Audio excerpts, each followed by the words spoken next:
दो टाइप की एनालिसिस होती है, एक होती है फंडामेंटल एनालिसिस, एक होती है टेक्निकल एनालिसिस। अब अगर आप टेक्निकल एनालिसिस जानते हो, यानी टेक्निकल एनालिसिस मतलब चार्ट के अंदर कुछ भी ड्रॉ करना है, चार्ट को समझना, तो वो होती है टेक्निकल एनालिसिस। एक होती है फंडामेंटल एनालिसिस। फंडामेंटल एनालिसिस जैसे किसी कंपनी के अंदर आपने अपना पैसा लगाना है, इन्वेस्ट करना है, ग्रो करना है, तो उसके लिए आपको कंपनी के फंडामेंटल पढ़ने पड़ते हैं। फंडामेंटल जैसे बैलेंस शीट हो गया, कुछ उसके सेक्टर के अंदर ऐसा कुछ परफॉर्मेंस आने वाली है, या कोई ग्रोइंग सेक्टर है तो उसके अंदर पैसे लगाना, ताकि आपका कैपिटल बढ़ सके।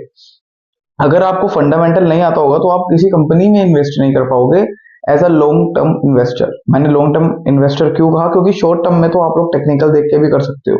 वैसे लॉन्ग टर्म के अंदर 90% फंडामेंटल काम करते हैं और 5% काम करते हैं टेक्निकल। जो बाकी के 5% होते हैं वो आपका काम करता है लक। ठीक है, जेन्युइन बात बता रहा हूँ। लक होगा, मतलब लक चाहिए होता है इन्वेस्टिंग के लिए। 5% लक काम करता है, 5% काम करता है टेक्निकल, 90% काम करता है फंडामेंटल एनालिसिस। तो आज हम इस वीडियो के अंदर समझेंगे फंडामेंटल एनालिसिस, जिसके अंदर बैलेंस शीट, बहुत सारे रेशियो होते हैं, पी रेशियो, पीवी रेशियो, बहुत सारी चीजें होती है। तो अब मेरी स्क्रीन आ जाएगी लैपटॉप की, उसके अंदर हो सकता है थोड़ा लैग आपको फेस करने को मिल रहा हो, क्योंकि इस समय गर्मी के चक्कर में लैपटॉप लैग होते हैं। ठीक है, अभी एक चीज के ऊपर काम चल रहा है, वो हो जाएगी तो बहुत बढ़िया कंटेंट आएगा, तो अभी चला लो इस चीज को। ठीक है, फंडामेंटल एनालिसिस की वीडियो अब आपको आएगी। ठीक है, और अगर मैं आपको एक एडवाइस दूं तो वो ये है कि आप फंडामेंटल सीखने के बाद टेक्निकल को भी एनालाइज करके ही इन्वेस्ट कीजिएगा, ताकि मतलब उससे आपको श्योरिटी रहेगी। ठीक है, तो देखिए। हाँ, तो मैं कह रहा था कि आज हम फंडामेंटल के अंदर बेसिक सीखेंगे। बेसिक क्या मतलब, इस 90% फंडामेंटल इसी के ऊपर होता है। फंडामेंटल मतलब फंडामेंटल एनालिसिस ऑफ स्टॉक, जिसके बाद आप इन्वेस्ट कर सकते हो। लास्ट में एक चीज, मतलब एक ऐसा टिप दूंगा, उसको करना हो फॉलो कर लेना, नहीं आपकी मर्जी। देखो, आज हम समझने वाले हैं intrinsic value, PE ratio, PB ratio, debt to equity ratio, share pattern, news and event. ये क्या होता है सारा समझते हैं। ठीक है, बैलेंस शीट भी होती है थोड़ी बहुत, वो भी देख लेंगे। सबसे पहले समझते हैं आईवी यानी इंट्रिंसिक वैल्यू। इंट्रिंसिक वैल्यू एक ऐसी वैल्यू होती है जो, ये देखो एक आपको एग्जांपल देखो, एक मान लो एक घर है जिसकी वैल्यू है 1 लाख रुपए। ठीक है, 1 लाख इसकी वैल्यू है, 1 लाख। एक यही एक घर है, इसकी वैल्यू भी 1 लाख है। ठीक है, पर ये घर आपको सोसाइटी में मिलेगा, सोसाइटी में मिलेगा, यहाँ पे आपको हॉस्पिटल की फैसिलिटी मिल जाएगी। ये घर आपको ऐसे कोई भी लोकल एरिया में मिल जाएगा, मतलब गली वगैरह में, यहाँ पे आपको हॉस्पिटल की फैसिलिटी मिल जाएगी। यहाँ पे स्कूल सोसाइटी के अंदर रहेगा, यहाँ पे स्कूल नहीं है। तो अब आपको अगर 1 लाख रुपए का घर लेना ही है, और दोनों सेम है, मतलब कुछ नहीं है, ये भी 100 गज का फॉर एग्जाम्पल, ये भी 100 गज का फॉर एग्जाम्पल। ठीक है, तो अभी आप कहाँ पे इन्वेस्ट करना, या कहाँ पे कौन सी प्रॉपर्टी लेनी चाहोगे, यही वाली जो सोसाइटी में, ऑब्वियस सी बात है। इसका मतलब है अगर आपने 1 लाख रुपए पे किए, तो उसके बदले में जो सोसाइटी वाला घर है, उसने आपको ज्यादा सेटिस्फेक्शन दी। ठीक है, तो जब आपको उसने ज्यादा सेटिस्फेक्शन दी, इसका मतलब उसकी इंट्रिंसिक वैल्यू कहीं ना कहीं 1 लाख रुपए से ज्यादा होगी। इसी तरीके से स्टॉक का मतलब, ज्यादा सेटिस्फेक्शन जो चीज आपको दे रही है आपके प्राइस के अंदर, उसका मतलब इंट्रिंसिक वैल्यू उसकी ज्यादा है। ठीक है, फॉर एग्जाम्पल एक स्टॉक है जिसका प्राइस चल रहा है 5 रुपए, पर आप इंट्रिंसिक वैल्यू कैसे चेक कर सकते हो, गूगल पे सर्च कर सकते हो इंट्रिंसिक वैल्यू। वरना बहुत सारे वो होते हैं स्क्रीनर, जैसे कि सेंसिबल हो गया, आपका टिकर टेप एक ऐप है, वो मतलब एक वेबसाइट है जो कि स्क्रीनर है, वो हो गया, उस पर देख सकते हो। आईवी आप देखोगे उसका, आप जैसे शेयर का प्राइस है 5 रुपए, पर उसका जो आईवी है वो फॉर एग्जाम्पल 10 रुपए है। तो इसका मतलब कि उसको एक्चुअल में लोग कह रहे हैं कि वो 10 रुपए का होना चाहिए, पर इस समय आपको 5 रुपए का मिल रहा है। तो मैं इंटरेस्टेड हो जाऊंगा इस शेयर को खरीदने में, अभी सिर्फ इंटरेस्टेड होऊंगा आईवी देख के। अगर IV, for example IV share का प्राइस है 5 रुपए और आईवी है 2 रुपए, तो मैं इस शेयर को देखूंगा ही नहीं, हटा दूंगा। आईवी ज्यादा है तो मैं इंटरेस्टेड हो जाऊंगा। जब इंटरेस्टेड हो गया मैं, अब उसके आगे को सिर्फ आईवी नहीं देखनी है, क्योंकि मैं अपना पैसा दे रहा हूँ कंपनी को। आईवी देख लिया, अब हम देखेंगे पीई रेशियो और पीबी रेशियो, इसको एक साथ समझ लेंगे। ठीक है, तो PB, PE ratio, PE ratio मतलब होता है प्राइस टू अर्निंग रेशियो। देखो इसको क्या करते हैं हम, price divided by earning per share, EPS, इससे निकलता है आपका पीई रेशियो। ठीक है, अभी क्या होता है पी रेशियो बताता हूँ, मोटा मोटा अगर मैं बताऊं तो फॉर एग्जांपल किसी कंपनी का पीई रेशियो दे रखा है 2 रुपए, चलो 2 लिख लो, ठीक है 2 लिख रखा है। इसका मतलब ये है कि आपको इस कंपनी में, एक मिनट को इसे ना एक्स और वाई से ही समझाता हूँ। एक कंपनी है फॉर एग्जांपल एक्स, जिसका पीई रेशियो दे रखा है आपको 2 का, यानी कि आपको एक्स कंपनी के अंदर 2 रुपए लगाने पड़ेंगे, कितने कमाने के लिए, 1 रुपए कमाने के लिए। अगर इसका जो ये पीई रेशियो है ये होता फॉर एग्जांपल 4 का, तो आपको 4 रुपए लगाने पड़ते 1 रुपए कमाने के लिए। 5 का होता तो 5 रुपए लगाने पड़ते 1 रुपए कमाने के लिए। 6 का होता तो 6 रुपए लगाने पड़ते, यानी जितना कम होगा उतना अच्छा है। ठीक है, अभी देखो सबसे पहले हम लोग क्या करेंगे कि जैसे मैंने सबसे पहले देखना है कि आईवी मेरे प्राइस से ज्यादा है या कम। आईवी मैंने देख लिया, अभी सेकंड के अंदर मैंने देखा पीई रेशियो। पीई रेशियो जितना कम होगा उतना अच्छा है मेरे लिए। फॉर एग्जांपल किसी कंपनी का मेरे को पीई रेशियो भी समझ आ गया, 2 का है फॉर एग्जांपल। अब मैं देखूंगा पीबी रेशियो। पीबी रेशियो मतलब होता है price upon book value ratio. Price by book value ratio मतलब वो आपको दिखाई होता है हर स्क्रीनर पे या फिर हर ब्रोकर पे भी आपको फंडामेंटल के उसके अंदर जाके दिख जाएगा। देखो पीबी रेशियो इसका मतलब क्या होता है कि price by book value. Price for example किसी एक्स कंपनी है, उसका जो प्राइस है, ठीक है, वो चल रहा है फॉर एग्जांपल 5 रुपए। इसके अंदर मैंने कहा था ना लैग दिखेगा, लैग आ रहा है यार, चलो खैर कोई बात नहीं। प्राइस दे रखा है 5 रुपए, इसकी बुक वैल्यू दे रखी है आपको फॉर एग्जांपल 10 रुपए। 10 रुपए नहीं देंगे, सॉरी, बुक वैल्यू दे रखी है आपको फॉर एग्जांपल 2 रुपए। इसका मतलब होता है 5/2। ठीक है, अभी इसका क्या होता है, मतलब 5/2 जो मैंने बोला ये होता है प्राइस बाय बुक वैल्यू। इसका मतलब क्या होता है, कंपनी अगर आज ही बंद हो जाए, कंपनी अगर आज ही बंद हो जाए एग्जैक्ट इसी समय, तो आपको 5 रुपए की इन्वेस्टमेंट पे पर शेयर पे आपको 10 रुपए मिलेंगे, 2 रुपए मिलेंगे, सॉरी सॉरी, एक सेकेंड, इसको देखो 5/2 यानी 2.5 आता, ये पीबी रेशियो होता। पीबी रेशियो, ये पीबी रेशियो का मतलब क्या होता कि अगर कंपनी आज ही बंद हो जाए तो आपको पर शेयर पे इतने रुपए मिलेंगे। जैसे फॉर एग्जांपल एक कंपनी का मैं अगर आपको थोड़ा अच्छे से समझाऊं नंबरों से, तो एक प्राइस दे रखा है 100 रुपए, बुक वैल्यू दे रखी है, बुक वैल्यू दे रखी है 50 रुपए, तो यानी 100/50, यानी कि 2 का इसका क्या आ गया, पीवी रेशियो आ गया। ठीक है, मतलब 2 रुपए की इन्वेस्टमेंट पे आपको 1 रुपए वापसी मिल जाएगा अगर आज कंपनी अभी की अभी बंद हो जाती है। अब फॉर अगर इसको सही से समझाऊं, जैसे प्राइस है 100 है, आपने 10 क्वांटिटी खरीदी तो आपके लगे 1000 रुपए, आपके लेते ही कंपनी बंद हो गई 50 रुपए, और आपने 10 शेयर लिए थे तो आपको कंपनी देगी कितने, 500 रुपए। बाकी 500 रुपए का आपका घाटा हो जाएगा। तो जितना पीबी रेशियो कम होगा हमारे लिए उतना अच्छा है। ठीक है, फॉर एग्जाम्पल पीबी रेशियो इसका होता आपका 50 है ना, इसकी जगह 98 रुपीज का पीबी रेशियो होता, 98 रुपीज का। तो आप कैसे करते, 100 × 10, 10 क्वांटिटी अगर लेते तो 1000 रुपए लगते, आपके लेती कंपनी बंद हो जाती तो 98 × 10, उसमें से 980 रुपए आपको मिल गए होते। यही अगर आपने 20 क्वांटिटी ली होती तो उस हिसाब से होता, 10, 5, 6 जितनी क्वांटिटी उस हिसाब से होता है। ठीक है, I hope PB ratio, PE ratio और आईवी अब तक आपको समझ आ गया होगा।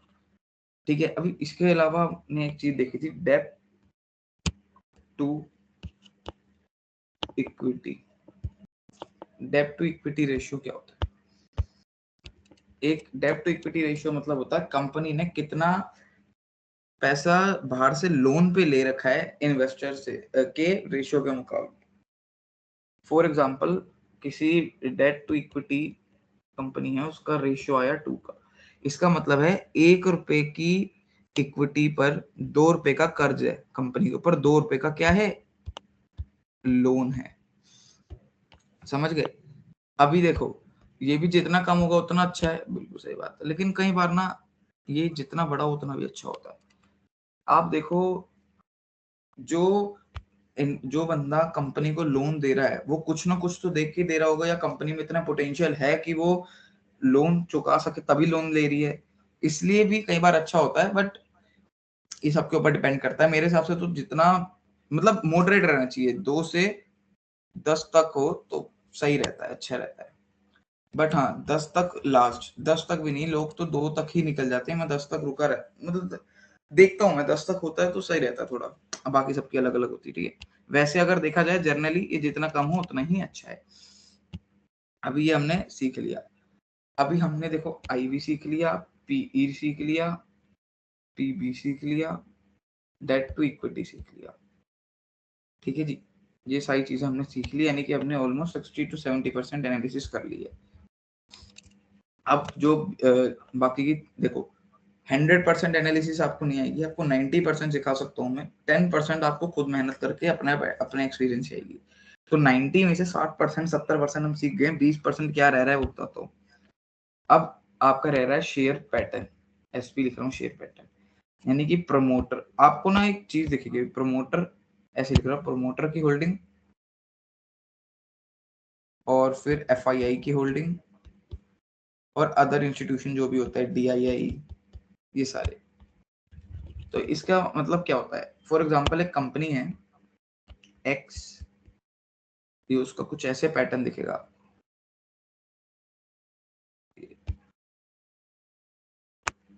ये वाला हटा देते हैं एक बार, ठीक है। ये जो कंपनी है इसके फॉर एग्जांपल कुछ ऐसे ऐसे हिस्से हुए हैं, ये 40% हिस्सा है फॉर एग्जांपल प्रमोटर के पास कंपनी के, ठीक है। अभी ये 30% फॉर एग्जांपल बता रहा हूँ, 20% हिस्सा है एफआईआई पे और अदर इंस्टीट्यूशंस पे, ये एफआईआई है ये, ठीक है, एफआईआई पे और अदर इंस्टीट्यूशंस पे, यानी कि 40 इस पे प्लस में एफआईआई का मिला के 60%। तो ये कंपनी ना मॉडरेट है इन्वेस्ट करने के लिए, मतलब इसके अंदर मैं बैलेंस शीट वगैरह कैश फ्लो वगैरह ये सब देखूंगा, एकदम इसके ऊपर नहीं घुसूंगा, ठीक है। क्यों? क्योंकि इसका 60 है, अगर 60 से कम आ रहा है दोनों का प्लस करके तो फिर तो देखनी नहीं, कंपनी बेकार है। मतलब जिस कंपनी के प्रमोटर को ही विश्वास नहीं है उसके ऊपर तो फायदा नहीं है ना लेके। अब ये कंपनी है फॉर एग्जांपल वाई, जिसका जो वो है पूरा होल्डिंग वगैरह का फॉर एग्जांपल 50% प्रमोटर पे है, और फॉर एग्जांपल 30 to 30% एफआईआई या डीआईआई पे है। तो भाई मैं तो खुश हो जाऊंगा इस कंपनी को लेने के लिए जिसका 80% ही इनके पास है, समझ गए। इसी तरीके से होता है ये। अभी इसी तरीके से आपको जो है देखना पड़ेगा कि कंपनी का होल्डिंग वगैरह कैसे, ये कहाँ दिखेगा, ये आपको दिख जाएगा फंडामेंटल के अंदर कोई भी ब्रोकर पे, या फिर आप सर्च भी करोगे। फॉर एग्जांपल कंपनी है एक रिलायंस करके, आप सर्च करोगे गूगल पे रिलायंस कंपनी शेयर पैटर्न, तो आपको पूरा एक पैटर्न दिख जाएगा, आप उसके अंदर आराम से आके सर्च कर सकते हो। वरना मैंने स्क्रीनर आपको बता ही दिया, टिकर टेप और सेंसिबल फ्री है दोनों।